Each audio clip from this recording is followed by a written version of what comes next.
Komi aw bɛɛ bɛ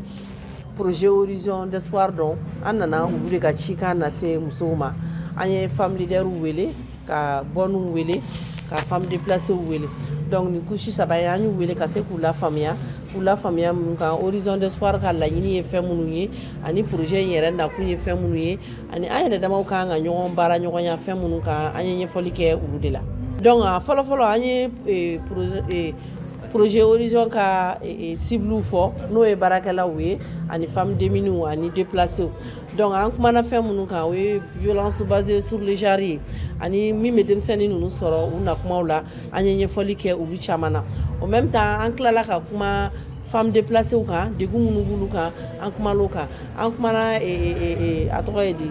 ni denmisɛnninw nana u kan ka se k'u yɛrɛ minɛ cogoya min na du dɛmɛdenw u kan ka se u yɛrɛ la k'u yɛrɛ minɛ ka se ka planning familial hali ni a ma kɛ comme il fallait anw ka laɲini ye u ka se u yɛrɛ la ka se k'u lafaamuya kulonkɛ kana k'u la donc o fɛn o fɛn ni u kan ka tɛmɛ o sira fɛ u ka bange kɛnɛyaw kan an kumana olu bɛɛ lajɛlen kan jama ye i b'a dɔn gɛlɛya tɛ ban ɲɛnamaya yɛrɛ tɔgɔ ye ko gɛlɛya mais ni gɛlɛya nana o kɔrɔ ye k'i ka bɔda ɲini a la donc o bɔda minnu bɛ ka ɲini an y'a ye k'a fɔ n'an ni musolakaw sigira surtout couche dɔw de don minnu tɛ sigi ɲɔgɔn fɛ ka caya donc n'an sigira an bɛ bɛɛ fiɲɛ f'i ye ka tila k'i ka bɔda f'i ɲɛna an ye du dɛmɛdenw wele ka tila k'u ka patronniw wele ka femme déplacées wele donc fiɲɛ minnu bɛ baara la an y'o fɔ ɲɔgɔn ye solution minnu fana kan ka sɔrɔ an y'o fana fɔ ɲɔgɔn ɲɛna donc an b'a ye k'a fɔ ni nin sigi ɲɔgɔnnaw cayara a bɛ se ka kɛ sababu ye gɛlɛya minnu bɛ yen a tɛ fɔ k'a bɛ ban mais dɔ caman bɛ bɔ a la projet Horizon d'Espoir ale nana ka na musow dɛmɛni kama mais a ju ye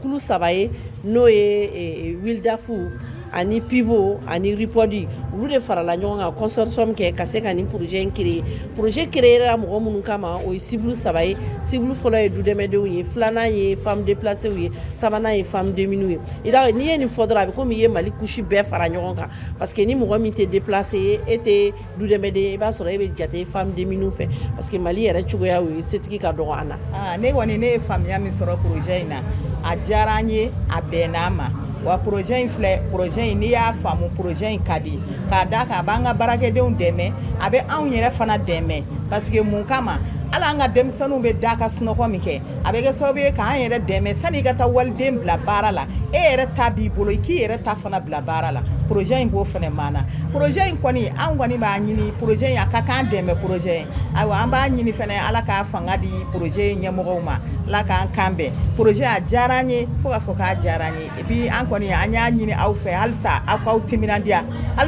timinandiya parce que musow ka ko de don an mago bɛ projet in na et puis fana an mago bɛ projet in dɛmɛ la an mago b'a la kosɛbɛ safinɛw o fɛn an kɔni an mago b'a bɛɛ la awa a y'an wele su n'ala ka jɛ ye an bɛ na n'a y'an wele tile an bɛ na an b'a ɲini aw fɛ aw k'an dɛmɛ